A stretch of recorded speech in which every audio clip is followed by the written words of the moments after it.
Well, that was such a nice introduction. I do appreciate that. My name is Fran, and I'm an alcoholic. And I'm just delighted to be here. I, first of all, send love from Jan, my wife and my friend and yours. She's down in San Diego at some medical conference. I was in New York for the opening of this year's conference, General Service Conference, and flew back on Monday. I think, as you know, I just finished 8 years back and forth to New York, 4 years as director, non-trustee director, and then 4 years as and I always like to talk about this for a second, the first General Service trustee elected from outside Manhattan. Bill, thanks. You're right. You're applauding what happened, not me, and that the reason to bring it up is that Bill thought that they needed the General Service trustees to be in the Manhattan area to take care of emergencies. And, 56 years went by and there wasn't a single emergency. And so we finally changed the service manual through conference action, and I was the first elected. So this is, I think, a wonderful victory for the entire fellowship, that anyone, even this poor slob from Spokane, Washington, can be elected a General Service trustee. So during those 4 years, I killed myself trying always to be on time and never late and attending everything, and I made it, thank God. So now I can relax and worry about the next person. The tradition is to invite rotated trustees to the opening banquet and then goodbye and kick you out again. And I talked last night to Tom M., a wonderful trustee from Florida, and he said the conference is over. It went very, very well. I was particularly pleased to note that the 4th edition of the Big Book is again now on track. So I think that's good. Again, changing now to Word of the first 164 pages. We're talking mainly about changing some of the stories to make the book, as Bill said, always representative of the current membership. So there were a number of other actions taken, but I think that's probably the one that'll be of most interest. We have our brand new wonderful area now, Washington State East area, and I had the good fortune to spend some time with Ben Bigler. He's our current delegate in New York. Well, he's probably flying home today. And I see Rusty, our area chair. Where are you, Rusty? Oh, there he is. Okay, our area chair. And I always like to say that, again, this interest in New York in this area really continues. Everyone wants to know all about it. It's been so long since we've had a new area. What's it like, and how you doing, and how are the groups participating, and are you collecting any money, and so on. And I'm always thrilled to answer all these questions in a most positive way, that, God, the area is great. There's better attendance than we ever had. We're collecting enough money to pay our bills, and so on. Got a newsletter going, and it's very moving to me and to you, I'm sure, and to those hearing this. So now, am I an old timer? I don't know. I don't know. The governor a few months ago asked me if I would like to serve on the Washington State Council on Aging, and I said yes, that would be good to contribute. And we meet periodically and take evidence and then make recommendations to the governor and legislature. And fine, I was happy to serve. And I went to my first meeting in Olympia, and I found it was a little bit late, and I found the door and the number, and I opened the door and I looked in, and I thought, oh, this is a mistake. I saw all these old people sitting there, and they looked up and they said, oh, you must be Dr. Pollack. Come on in. I said, well, yeah, I am, but I thought, what? This got to be the wrong place. But I walked in and I sat down, and by golly, they were talking about Medicare and Medicaid and all these old things. And I thought, my God, maybe I belong here. And during a break, I actually went out in the hallway and looked in a mirror. And I think I saw myself for the first time. I saw myself as they saw me, as a 67-year-old man. Up to that time, I think I'd been kidding myself with that. I still looked in my 50s or something. And I wonder if that's ever happened to any of you, that suddenly something happens, some little something happens, and you see yourself as you really are. And it was kind of a release. I thought, well, Jesus Christ, you are an old man. You fit in there just as they do. So I tie this into AA, and that I guess I'm an old-timer. I have 31 years of sobriety. It goes back to 1966. And although, again, it was so wonderful hearing Don, and that I was there that night listening to him. I was on this. They had the trustees on the stage. And it was an incredible experience, because when someone would come up to the mic and say, you know, I'm Don and I'm an alcoholic, and about 100,000 people would say, hi, Don, the emotional force of that would knock you back. It was like a wind hit you, a wind of emotion, a wind of love and respect and eagerness to hear you. I'll never forget it, nor I'm sure will Don, nor will anyone else who was there, had the good fortune to attend that conference. It was thrilling beyond words. We are so fortunate, I think, in having found Alcoholics Anonymous. And in my own case, this goes back into the 40s, and growing up in an alcoholic family, a very loving family. I had loving parents, but my father was a Budweiser drinker, and we always knew he was opening another Budweiser in the kitchen because you'd hear him cough. For years he thought that would cover and I grew up that way, and went in and out of the Army, and he's steadily increasing. And the reason I want to talk about this for a moment is to tell you, those of you who aren't my age or older, to tell you what it was like, and that it wasn't fun being an alcoholic. There was nothing respectful about it. It was illegal, first of all, to be a common drunk. You'd be thrown in jail. There wasn't any friendly, respectful society around saying, "Oh, are you an alcoholic? Oh my goodness! Well, here, take our money. Here's a detox. Here's this program. Here's that program. Don't worry, we'll take care of you." And Christ, it was just the opposite. Another goddamn drunk. Go away. And no respect, no particular help, except individual help or sometimes help from churches and so on. But it was a decidedly bad idea to be an alcoholic. And we could see my dad getting worse and worse. And I must say, and I'm just speaking for myself now, the church didn't help much either in my dad's case. Although the church tried, the church felt, God could take care of anything. And so what the church's solution was to drag my dad down periodically to the sacristy and have him take an oath. You could do it, as I remember, like for 6 months or a year, and so it was called a Pioneer Society. And you'd get a little pin then, like a 1-year pin.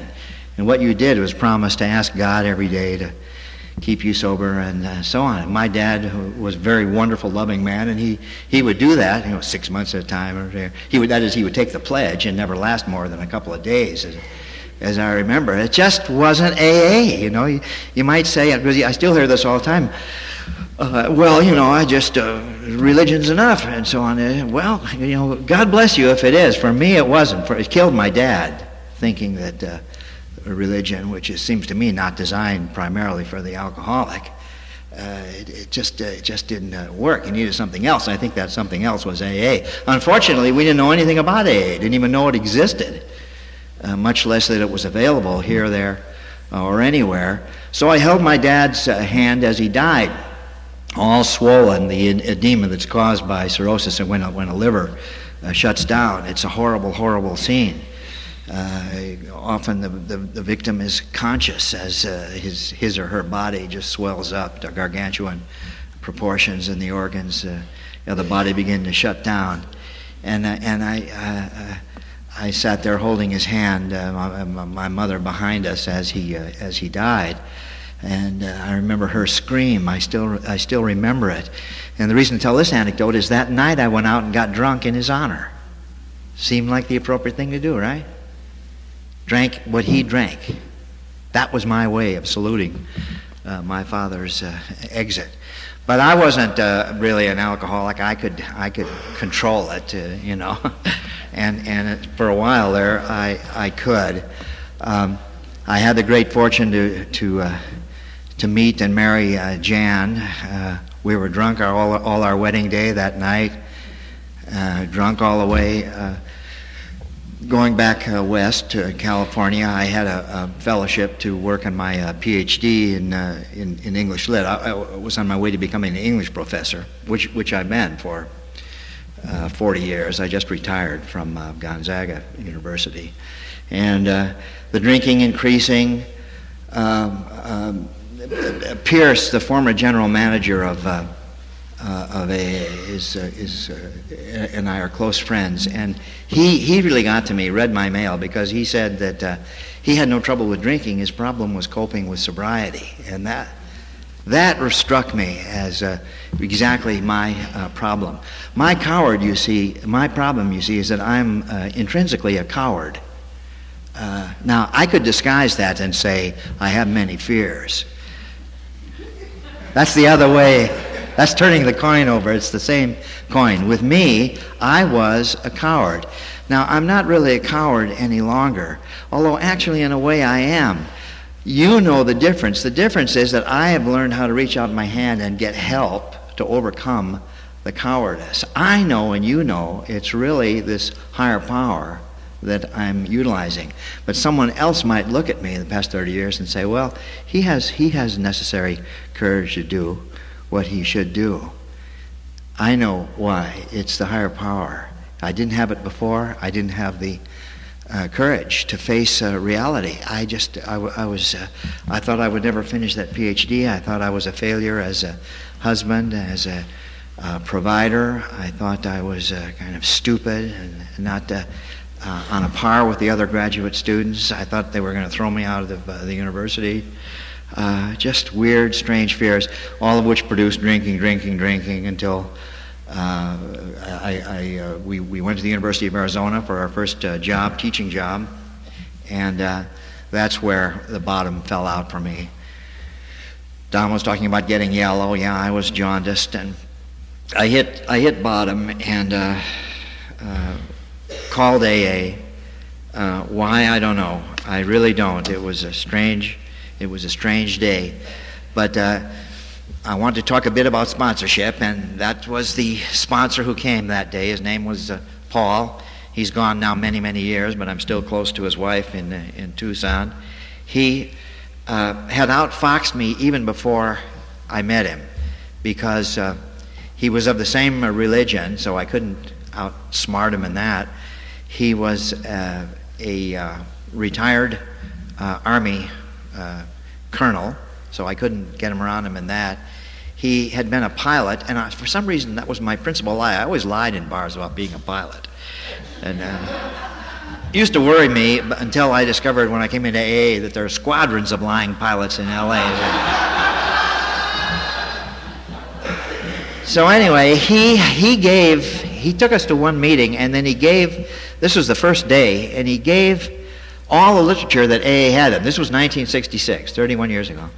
He gave us all the literature. It was a stack just about this high then. There wasn't much. It was a big book, and 12 and 12, and AA Comes of Age, and some pamphlets, and of course Grapevine. And Jan and I, as soon as he left, now this is a weird story. As soon as he left, we ran up to the liquor store and brought back a quart of scotch, and mixed drinks, and sat there, started reading all the AA material, and immediately just fell in love with it. Where has this been all our life, you know? And, hey, read this. This sounds like you. Hey, you read this. You make another drink. I'll read this to you, and so on.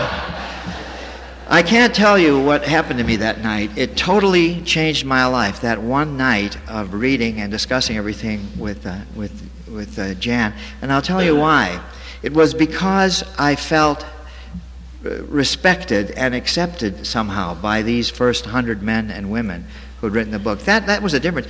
Suddenly I realized that instead of being simply considered a reprobate of some sort, or a sinner, or someone who was a disgrace to human society, that I was still kind of an honorable person, that I could be respected, that there was some future for me. That's what AA, that was the message that was clearest to me that first evening. Then, in a secondary sense, the fact that this was a disease, an illness, it could be treated, it could be taken care of on a day-to-day basis. And so, both of us were kind of struck sober that night, as if by lightning. We didn't make any conscious decision not to drink for a day at a time, but we finally passed out, and that was January 31st, and happened to be our last drink, because when we woke up in the morning, hungover as usual, I don't know which one of us said it, why don't we try just not drinking until Paul comes back to take us to the meeting tonight. And that's what happened, and that was our story. I'd been fired by the University of Arizona and had found a job in Gonzaga or something, university in Spokane, Washington. I never heard of it. Like most Californians, I thought the world ended in northern Oregon. You couldn't really go beyond that and survive. But we drove up and discovered this wonderful city called Spokane, and I plunged into teaching. I remember I bought a used Power More, and that was really my symbol that I was becoming an accepted member of the middle class. And I loved it. So now we have a theme here of sponsorship. Paul was our sponsor, and I would be dead without him. I can't talk with him still without a tear coming to my eye. He was so incredible that as a retired colonel, he would go to Davis-Monthan Air Force Base in Tucson and fly up to Fairchild, free, because of his officer status or whatever. He could do it. And he would come up and check up on us about every 3 months. And Jan and I couldn't have children. I had drunk damn near all my sperm dead. The doctor said there are a few motile brothers and sisters in there. He said, but I wouldn't count on conception. Well, it hurt my little feelings. How could this be? I was such a virile man, But we adopted 2 little babies, month-old each, and I'm happy to tell you that they're both spectacular at the moment. Now they're 31 and 30, and my daughter is in the program. I'll mention her again in a second, in Spokane. Just married last New Year's, and my son is an attorney in San Diego. He's with Jan at the moment. But first, that first year in Spokane, my sponsor, again, simply said, be in a meeting every night. And so I was. And the second thing he said that I've never forgotten, and I always try to pass on, he said, Fran, don't ever forget that sobriety may be in the steps, but joy is in service. And I wanted joy. I would get drunk today, and I'm deadly serious. I would get drunk today if my life were unhappy, if I were just sober. Sobriety isn't enough for me. I'm sorry, maybe it is for some, but I don't have that much guts. I want to be personally happy. I want to feel good. I want love and hugs and kisses and achievement in my life. And that's what I found in the program. And it seems to me, when I think about it, to be sure, of course it all goes back to 12 Steps and 12 Traditions, but service above all. Service above all. And that's what I've tried to do. And I sometimes say this, that I'm past everything except caring. And I think that's pretty much true. And I love that. So we're up here in Spokane, and the first person I thought of was, I needed a 12-step, was Jan's brother, Don. We were great drinking friends. So he came up, and it's funny, this is the first year, and I didn't trust the fellowship yet, just to take him to a meeting. I had to secretly arrange a special meeting in my house, just with the kind of people. I even told them what to say. Okay, I want you to stress this. I didn't realize then that it didn't matter. All you had to do was just throw him in any meeting, and it would be fine. But in any case, he got the point, even though I was the cook trying out my own recipe. And he separated from his wife, Roberta, and they had a child named Tracy, and Roberta and Tracy, left him. But he got the program, and he has now some 28 years, I think, 29 years on the program. Now to go on with this, we talk about the labyrinth intermingling ways of the program. After 15 years went by, he met Roberta again. Guess what? She's in AA. And Tracy, the daughter, is now grown. She's college age. Roberta and Don get back together. Tracy gets a full scholarship to Gonzaga Law School. She comes up to Spokane. Our daughter, Jenny, is developing a real problem with partying, drinking, and so on, so on, so on, so on, so on.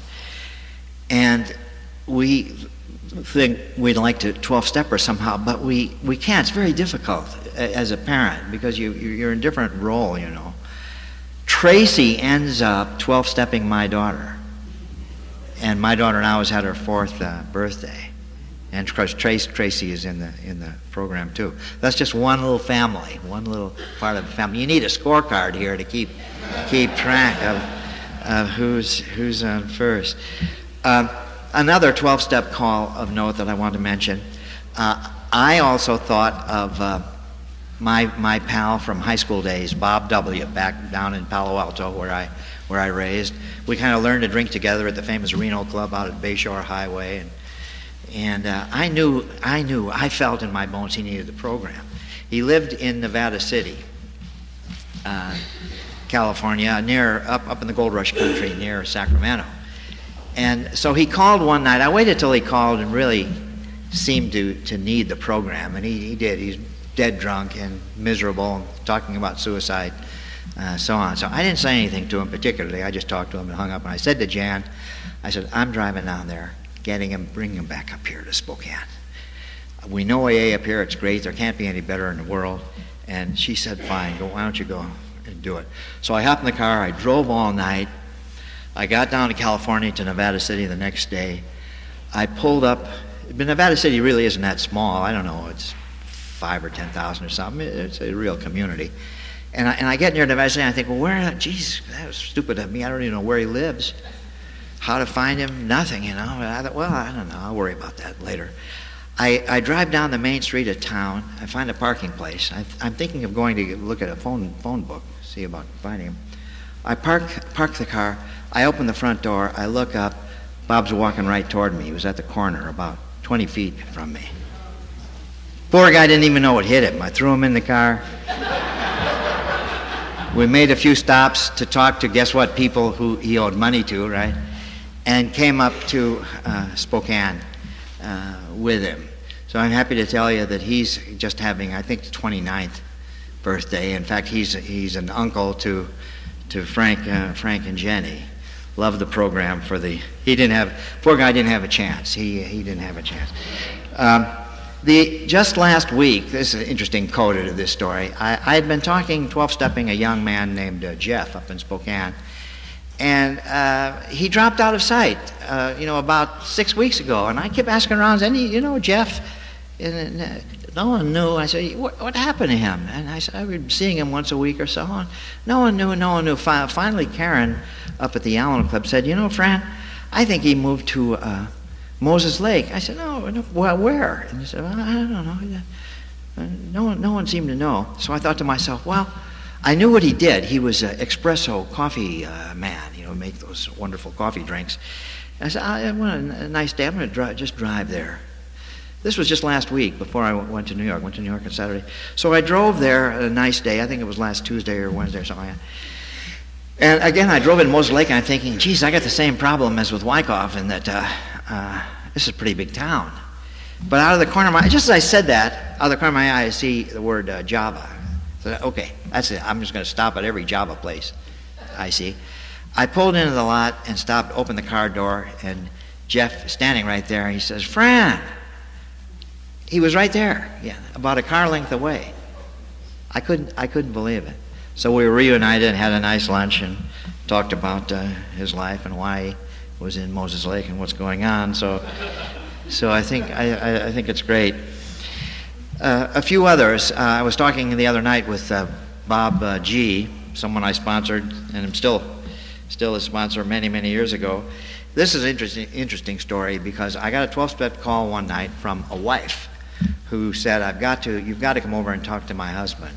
And like most of us, I'm always reluctant to do that. I said, well, oh, thanks. I said, does he really want me to come? Is it better to wait till morning? Oh, yeah, he would love to hear. So, okay. So I'll come over for a while. So I came over, and this was some 26 or 7 years ago. And so I'm led in the house, and I go to the living room, and here's a younger man earnestly talking to the older man who is really totally drunk. And the younger man is saying everything wrong you can imagine. He's saying, now listen, Will. All you need to do is learn moderation. Just have one drink or so. You can do it. Just use the old willpower. Just look at me. I haven't had any problem. He keeps talking. I'm just sitting there quietly, and I think, boy, I'm getting two here for the price of one. So to make a long story short here, the older man unfortunately died from drinking. He didn't make it. I tried and tried and tried. The book talks about some being constitutionally unable to really live an honest life, and honesty is at the core of AA. Without honesty, well, what do we have? I think we have nothing, and he just didn't have that capacity, even though he tried. I think it was something he wasn't born with somehow, as the book suggests that too. But Bob, who was there trying to help his friend, a very loving guy, is still very much sober a day at a time. And I talked to him the other night and told him I was driving down here, and it's wonderful to have him as a friend. One other example. I had the good fortune to be in Romania and starting AA there under the dictatorial regime of Ceausescu, and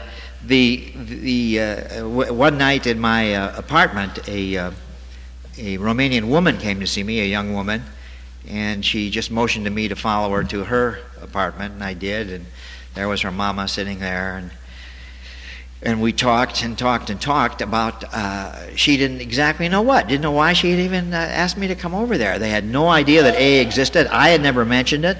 In Romania then, it was as if it was the United States in the early 50s or late 40s. But it finally came out that she said something which gave me a clue. She said that she had wrecked a car, and that set off little bells ringing. First of all, very few in Romania had a car. But just the fact she wrecked it, and then she kept talking, I discovered that Suica, their national booze, was connected to it. And I was left to tell this story because, again, it brings tears to my eyes because it tells us something about the program. She somehow felt the force of AA when she had heard me lecture about American educational systems and American life in general. She heard something. She felt something through me. I was just an agent. I was just like a telephone wire between AA and Rodica. And when I finally started talking about drinking and alcoholism and Alcoholics Anonymous, she just stood there with her mouth open. She had never heard a word of any of this.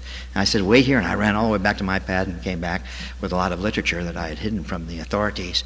And that's how Rodica became my sponsoree. I said, I hate to do this in a way, and that we're mixing gender here, sexes, but there's no one else within, 1,500 miles in the program, so it was Fran and Rodica or nothing. And that it ended up that I was her sponsor, and I'm happy to tell you that she just celebrated her 12th birthday in AA. It's great. Something else happened again just last week that so thrills me, and that Rodica, the first idea Rodica had was we needed to go find her friend Victoria. You remember, that's the same feeling. We're going to sober up the world instantly. And so we did, and Victoria's husband is a rather fine Romanian novelist, but Victoria just couldn't make it. Drunk, sober, drunk, sober, drunk, sober. But we did discover her back bedroom, which was great, because my apartment was bugged by the authorities, and we knew that, but we were relatively safe, Victoria's. But AA, any kind of structure or organization, even yoga, was off limits, was illegal in Romania, so we developed kind of a peripatetic school. We would meet at the flower market and then walk down the street having a little meeting that way, just as if we had casually met, or we'd meet in the back bedroom of Victoria's apartment. But she never stayed sober. In fact, I left Romania and Victoria was still drunk. Last week, this is incredible, I got a letter from Victoria and her Hungarian mother, And I should have brought it down, but I could read part of it right now. But she says in the letter, I want you to know that what you brung is still here. I had overheard you and Rodica, all those meetings, and I want you to know that I've been sober 1 year. That was Victoria. Isn't that amazing? So, we never know where something we say is heard somehow. Some little seed. You don't even know it's a seed, but it finds fertile soil and begins to grow.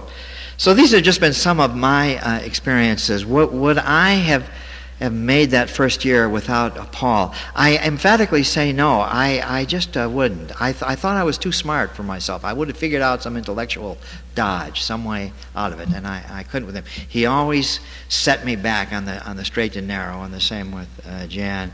So it seems to me essential. What has being a sponsor meant to me all these years? It's made me a better person than I am. It really has, because I've tried to be an effective sponsor to those who believe in me and who think of me as, in some sense, an example of the big book, whatever. And so without it, I don't know where we'd be. If old timers didn't continue to be active in service, I think we'd all kind of shrivel up somehow. We wouldn't feel that vitality of the program that we do now. So for all this, I'm very, very grateful. I think time is up, so why don't I stop? And thanks very much for listening to me today. I do appreciate it.